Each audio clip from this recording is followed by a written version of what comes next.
Good morning, church. Let me start by confessing something. I am no preacher. So, you will forgive me if I don't sound like a good preacher. But I was invited here to speak on something that concerns us, concerns the country, concerns everybody, and mainly about the coming election. So I've tried to title my presentation as Elections, Faith, and Hope. We have to have hope. We cannot surrender. Now in Kenya, elections are contentious, occasionally violent, and they're also interesting. They also attract neighboring states and extra-continental powers, and some of them even try to determine the outcome of Kenyan elections. So Kenyan elections are not just domestic. They are associated with anxiety and fear across the country, and mostly at the presidential election level. At the lower levels, there's some sort of stability. But there is a lot of concern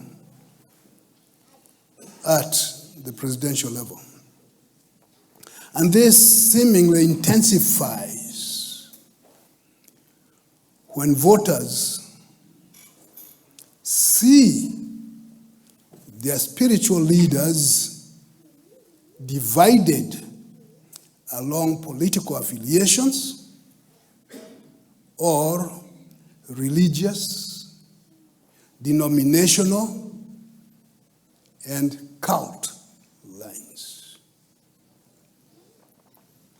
When religious leaders deviate from the spiritual calling in order to advance selected political interests, they tend to abuse faith and actually erode faith. And faith is a necessary component of human life. Faith is a must because faith is the ultimate reason. It gives people identity that is often connected to their sense of origin. It does not matter which people on earth, they always try to find out where they came from. And in tracing where they supposedly came from, all people go back in time to a point where they identify one person who sometimes would seem like a demigod, but he was identifiable, and then they get stuck. To get unstuck, reason tells them that God started it all by creating, placing, and instructing that first ancestor to do certain things. The belief in this creation, placing, and instruction becomes an article of faith to that people. It is a core value for which they are ready to fight and maybe die. Organizations then develop to take care of faith issues, and then those people feel complete and fulfilled as humans. These organizations manage the affairs of faith and become religions. So religions are different from faith because they are simply organizations. Faith, then, is the ultimate reason that humanizes people. Without it, they are empty. Distinction, however, must be made between faith on one side and dogmatism and fanaticism on the other. Here, Aurelius Augustine, better known as St. Augustine, was right in insisting that faith must make sense.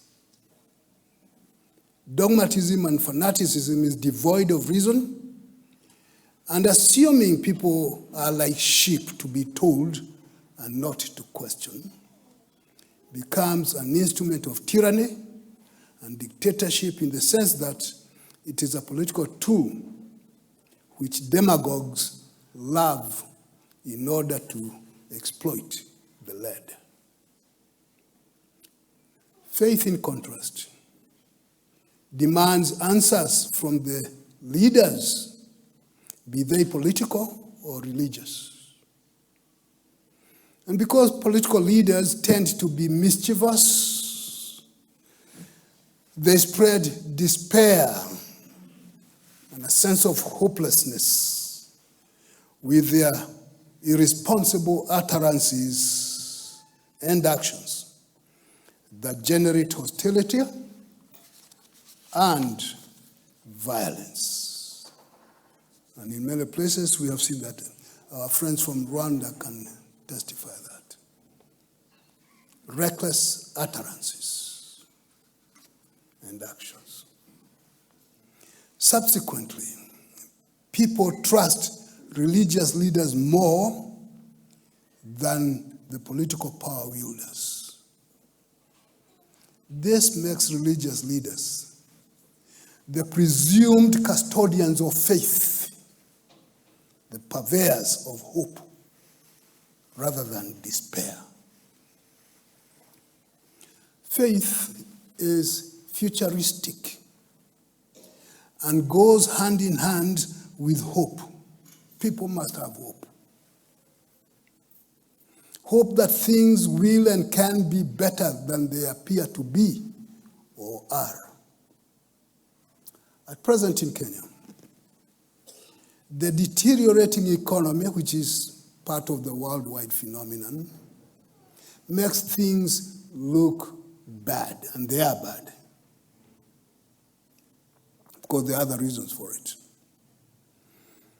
Things look bad also because of the anxiety arising from the uncertainty of the coming election. There is widespread fear that violence might break out in some parts of the country that are labeled hotspots. In fact, there are several studies coming out about the hotspots and what people should try to do. This fear has made some foreigners, particularly Europeans, to disappear from Kenya, theoretically going for home leave, what used to be called home leave. They go back to Europe and then watch things from far. Some others have started stocking food to last them for about a month in anticipation of the supposed violence. I don't think it will be there, but they are doing it. So fear informs a lot of things. And it informs the political inclinations, especially in the hotspot areas, the identified ones. Only the 2007 election surpasses the 2022 election in the generated pre-election fear. And of the 22 million registered voters, probably 19 million or less are likely to turn up. Now, there are multiple sources of fear and concern. So I'll try to address a few of them. First, at present, there are 4 approved presidential candidates, but only 2 of them are serious and are likely to be. This is Raila Odinga and William Ruto. Both men have records of being rough in politics and were Pentagon comrades in 2007. They and their supporters have politically managed to split the country into virtual halves. In some areas, prominent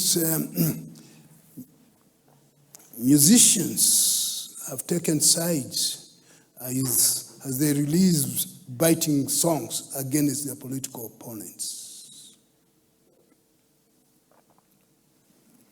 The religious organizations are also split and have taken sides. And people wonder what's going on. Because they legitimize their preferred candidates. Both men show anger in public and make statements that can be inciting. Of the 2, Raila has the support of the President, Uhuru Kenyatta, which raises the question, the lingering question, which is also divisive. What happened to the Uhuruto brotherhood? It is a unique situation, since no previous president has gone that far in campaigning for a presidential candidate. And although Daniel Arap Moi had identified Uhuru as his preferred successor, he actually did stay out of the actual campaign. Second, despite the various commissions and reforms that came after the 2008 settlement or agreement, the Kofi Annan deals, there probably are people who are bent on getting their way through assorted ways or even violence. These are very clever people. They are like terrorists, always sometimes a step ahead from others. They use coded language, which implies sometimes evicting people from their places. We've already had some, that when we get in, some people will see. They will lose what they grabbed or took. So when politicians talk of political zoning, repossessing land, fear percolates downwards in the supposed hotspots and others. And the fact that there is repeated violence in some parts of the country, whether on account of resources or political plots, it is a worrying situation. The widespread impression, right or wrong, that security operators may be partisan does not create confidence among the voters and actually generates more fear. Third, there is a high likelihood of a runoff. So August 9 will not be the end. because of the Wajakoyo factor. There is a possibility that he might garner 500,000 or more votes. And if so, and then you have Ruto and Raila almost even, equal, no one will get 50% plus one. Which means a runoff. And then that will take its own momentum. Now, Wajakoya fits into a long line of political jokers who thrive on being outrageous and often border on demagoguery. Some of them succeed. After all, Donald Trump succeeded in America. Sometimes they are not even serious. They try their luck. And they have a following. Wajakoya is likely to take more votes from Ruto than from Raila. And his followers are mostly disillusioned Kenyans, mainly youngish, and those who seem to be reggae-spirited as they enjoy ganja. Fourth, both sides give impression that Kenya might be doomed if either Ruto or Raila loses or does not win. So there is a sense of entitlement which pervades the air, thereby making the contest a virtual do or die affair for the two and their followers.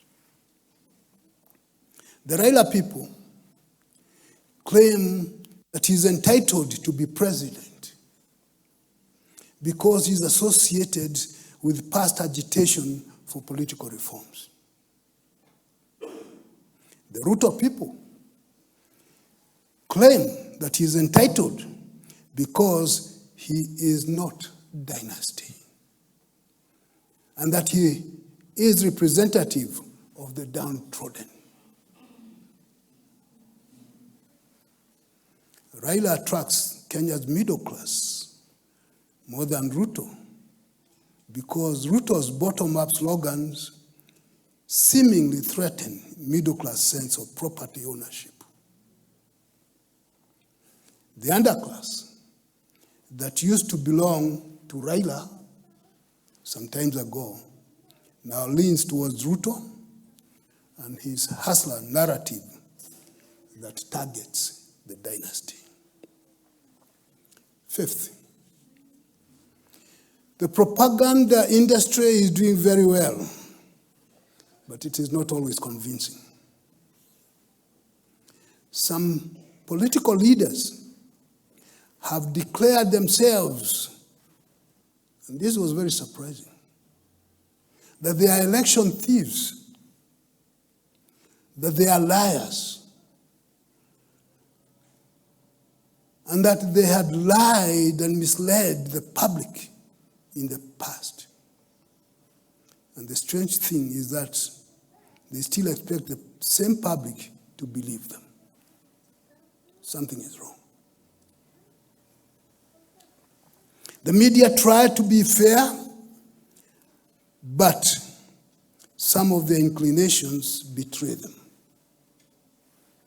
In addition, both sides have teams of fake news manufacturers in the social media who do praise them or condemn the other side. The Photoshop industry is thriving, and it takes observant people to detect the fakeness. Not everyone can detect fakeness. And some of them are so real, you almost believe until somebody points out the fakeness. Once people conclude that the media are unreliable, the level of apathy is likely to rise up. And this is not good, because with apathy, people may refuse to turn up. And there seems to be a bit of it around.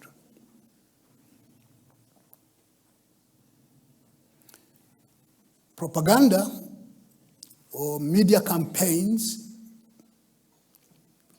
are also unable to change those who have already made up their minds, and they are known to state that we've already decided. Do not confuse us with evidence.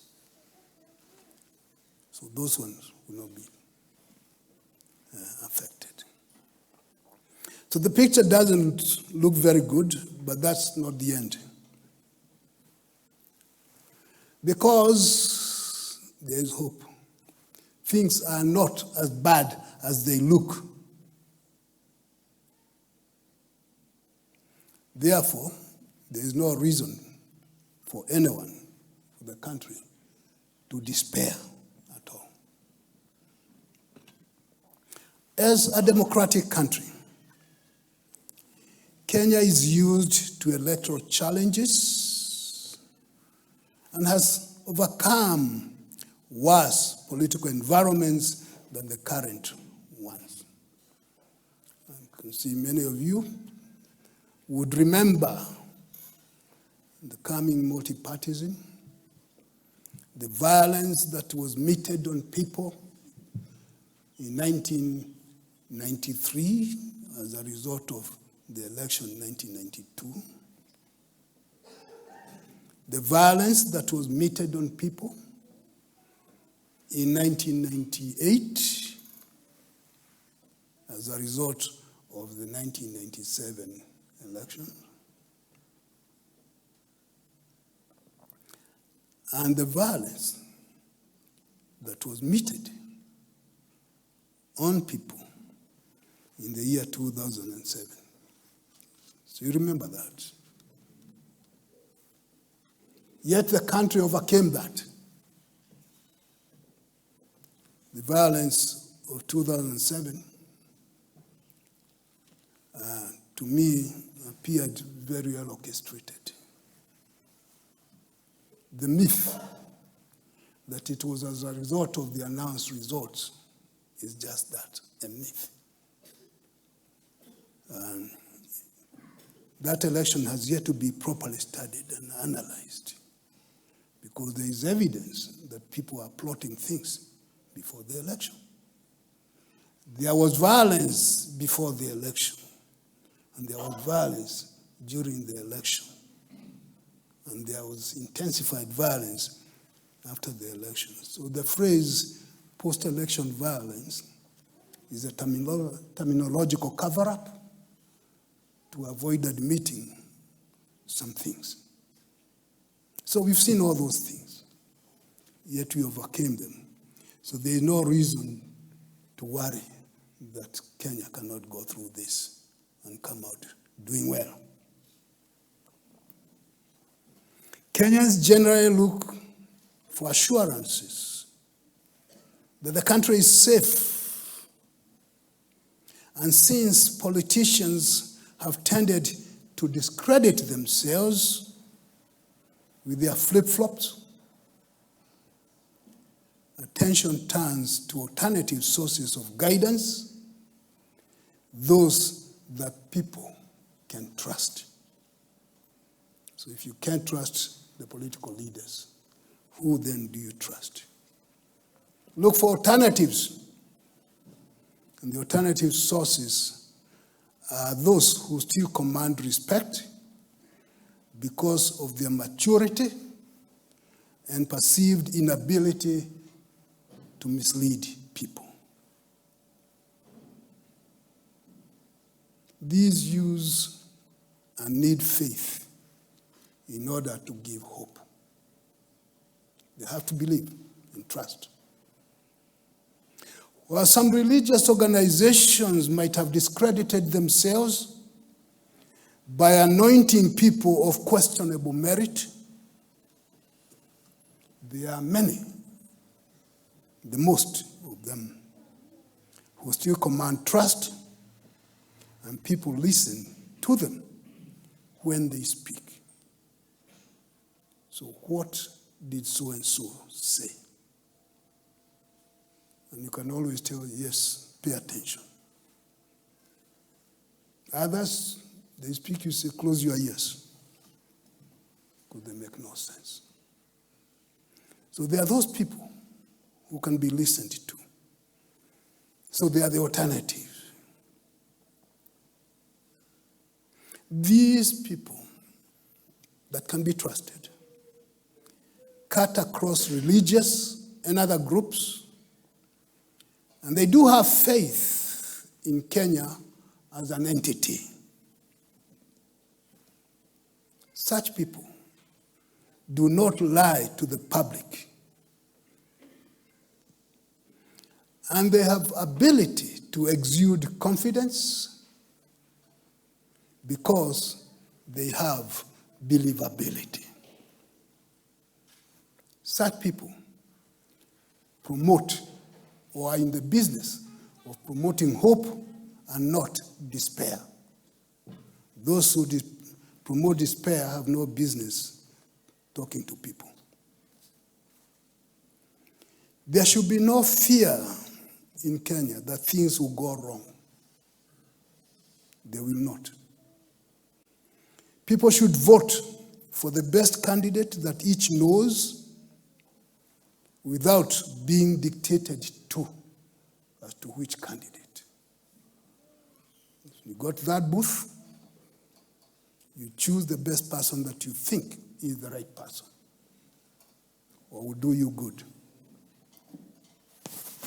So people, as they vote, should have faith that the collective voter wisdom, or the 18 or 19 million people who might stand up, their collective wisdom cannot be wrong.